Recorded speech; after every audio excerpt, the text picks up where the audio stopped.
Thursday Night Football. Sports. What's up, guys? It's been a long day and a long week, but I had to talk a little bit about the Thursday Night Football game with our bite-sized recap, just like we'll have every week here on the Bite-Size Sports Network on YouTube. I'm your host, John Boyd, host of Necessary Roughness on Tuesday nights and Bite-Sized Vikes right here on the channel and on Spotify. Check us out, hit the like button, hit the subscribe for little recaps just like this every week for the Thursday night game, as well as on Tuesdays. We'll go through the whole slate on a live show. But let's get right into it. I like to keep these pretty concise and get them out pretty quick within about 24 hours of the game before I have a chance to fully digest it and give a more measured take on the podcast. But if you couldn't tell yet, I'm a Vikings fan who recaps these Thursday night games regardless of who plays. And hell of a game by Philly, right? Wrong. Philly tried to give this game away on several occasions early in the game, but before they realized that if they just kept running it, Vikings wouldn't be able to stop them. Before they figured that out, this game was anybody's ball game. And the Vikings choked it away again on fumbles for the second week in a row. It was, as a Vikings fan, pretty frustrating to watch. But I think even as an Eagles fan watching that game, you might be like, hey, what's going on with this team? Why aren't we steamrolling people? Why haven't we had the big Jalen Hurts game yet through 2 weeks? I think there's a lot of factors, and I don't think Philly fans should panic in the slightest. It was two defenses that they've seen that you could have predicted would give them some problems just based on how they performed last year offensively. Offensive coordinator's gone in Shane Steichen, but the quarterback coach of 2 years has filled in that role. It's really the same offense. They lost one starter off of that group, and the guy who moved over and it was at right guard, Isaac Seumalo. The guy filling in for him now is Cam Jurgens, second-year man, drafted by the team, was on the roster last year as an eventual Jason Kelce replacement, but he kicks out to guard, and he's been really good. And speaking of the offensive line, wow. That Philly offensive line is 5 menaces. You can watch some of these plays back, and if you just watch that Philly offensive line, you'll see some just absolute haymaker blocks. Jordan Mailata is a menace. Landon Dickerson is ridiculous. Jason Kelce, of course, but Cam Jurgens, like I mentioned, at right guard. I haven't even gotten to the best player on that offensive line in Lane Johnson. It's just a ridiculous group. And, the Vikings don't really have that type of physical presence on the defensive interior. So a really bad matchup, and it's sort of hilarious that that Philly didn't go to, hey, let's run it down their throat to start the game. And it's also pretty crazy that the Vikings weren't able to take advantage of that early on. It wasn't until they really got into that, started grinding the clock out. Time of possession in this game was hilarious. I think it was like 40 to 20 minutes, just off the charts. Philly dominated time of possession, but at the same time, even once it got to, I think it was 27-7 at one point. Even once it got there, it still didn't really feel like a blowout. because the amount of mistakes both teams made early on. It was ugly early. Both teams played really good defense, frankly. I liked what I saw from Brian Flores um, and the defense for the most part. You lose Josh Metellus early in the game. Theo Jackson comes in and gets absolutely scorched on a Devontae Smith go ball, and he came up with the pick later, which was a nice play. Um, but and Philly had a ton of injuries in the secondary as well. No James Bradbury, no Avante Maddox, and once it was something the Vikings were able to take advantage of. It just wasn't a ton of time for Kirk to operate again, and he had a whale of a game, 300 yards and change, 4 touchdowns, no picks. It was, so the national narrative is still has something to do with Kirk can't win the primetime game, which is, you know, a weird cop out and a weird way to approach a football game that's 11 on 11, frankly. Kirk was great for the most part last night. Um, and and one of the big problems was the Vikings couldn't run. They couldn't stop the run. The Eagles decided to run and also were able to generate a lot of pressure when the Vikings did go to pass. So again, and I've said this all offseason, when you look at this Vikings roster and you look at their performance through these first 2 games, it's a high-flying offense. It's a super, super talented roster at the top for sure, particularly on the offensive side. Interesting young guys on the defensive end. But on both sides of the ball, it's not a team built to win in January. And that's because of how unreliable and inconsistent they are in the trenches. And you look at teams, particularly in the NFC, that have been successful in January over the last couple of years. You look at the Eagles, who continue to reinvest in the trenches on both sides of the ball.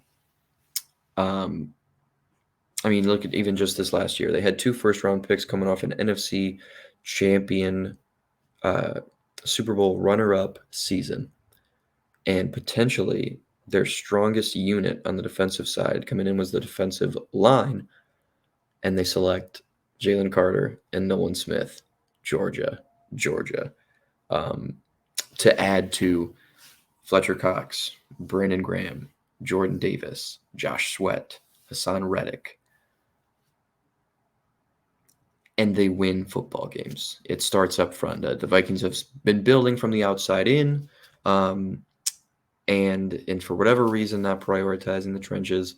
And it's something you're seeing the good teams do. The teams that are able to succeed late in the year when it is a battle of attrition.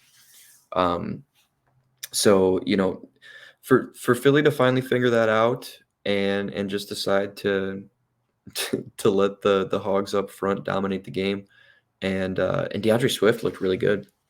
I've never been necessarily a Swift detractor, but I kind of was of the camp that he's probably never going to be much of a feature back. You're probably going to see him, getting 15 to 18 touches a game, a good amount of targets in the passing game, and sort of that change of pace back, right? But and yes, a lot of it's the offensive line. But DeAndre Swift made some great reads, and he was difficult to bring down. He made the first man miss very often. So you've got to be excited to see that as a Philly fan. And Rashad Penny active, which is great to see. That rushing attack is going to be so difficult to defend. The O-line's great, but Dallas Goedert is a mean run blocker too. And it is really important to some of the stuff they run. Hurts looked, a little shaky in the beginning, and Um, the Vikings dialed up a lot of good pressure. When they got them into passing downs, they won. Um, on on 4 of the first 6 third downs that the Eagles had on offense, Hurts had to scramble, and only picked it up one of those times. Also had a fumble on a third down and the Theo Jackson interception. So I really liked what I saw from the back end of the Vikings. And, especially, to contend with Devontae Smith and A.J. Brown. I think they did a really good job. Byron Murphy looked great. Cam Bynum continues to impress. Harrison Smith looked sharp and spry. But it was, it was an ugly game. And, I think a lot of people might say the score ended up being closer than it seemed. Um, but I kind of think the opposite. I think by the time you got to the final score made sense. 27-7 didn't make sense. That it was the Vikings shooting themselves in the foot, the Eagles shooting themselves in the foot and giving the ball back. They played a little hot potato in the first quarter and a half, but once both teams settled in, you saw who the better team was, particularly up front, and that was the story of this one. That's what it comes down to. That's what the NFC is going to come down to. And if the Vikings don't start to take the trenches seriously, this regime might be short-lived, and they're certainly not going to make any noise this year unless something really, really swings the other way. The offensive line stuff, yeah, I think they're weak on the interior, but a lot of that has to do with the way the protections are being set by either, and it was Austin Schlottman in the game for Garrett Bradbury, who's dealing with the back issue, or Kirk Cousins has to take some autonomy over that. Or it has something to do with Wes Phillips, the OC, or Kevin O'Connell, the head coach and play caller. So, as explosive as this offense is, and as many points as they can put on the board when they're really clicking, there are some deep-seated issues, I think, in the chain of command on this offense.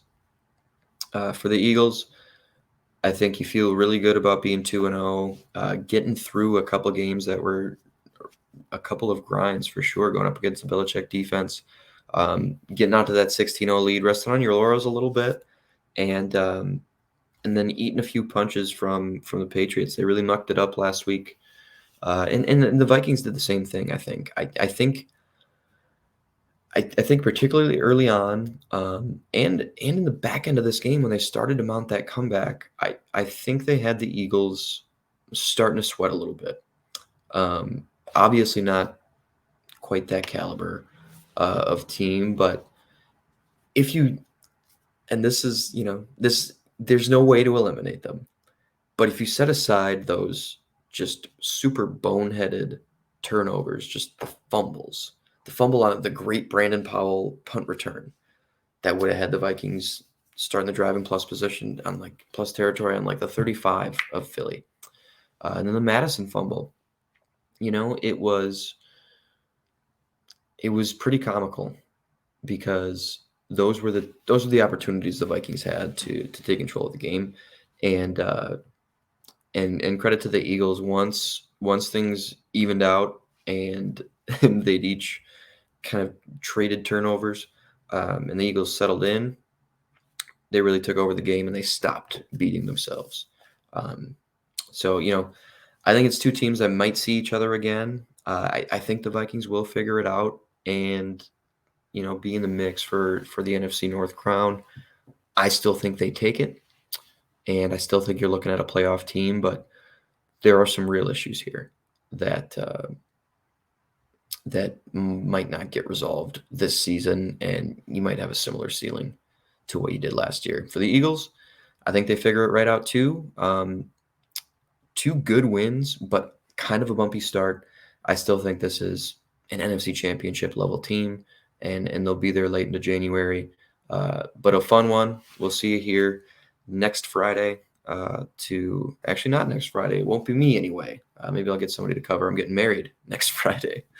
Don't. Hopefully, my wife-to-be doesn't watch to the end. But it is next Friday. I know what day it is, but you won't see me next Friday. The following, though, you will, and I might drop a recap in the meantime. But you will see me here next Tuesday night on Necessary Roughness. Like, subscribe if you haven't already. Thanks so much for tuning in, and we'll talk soon. Skol Vikes, and you know.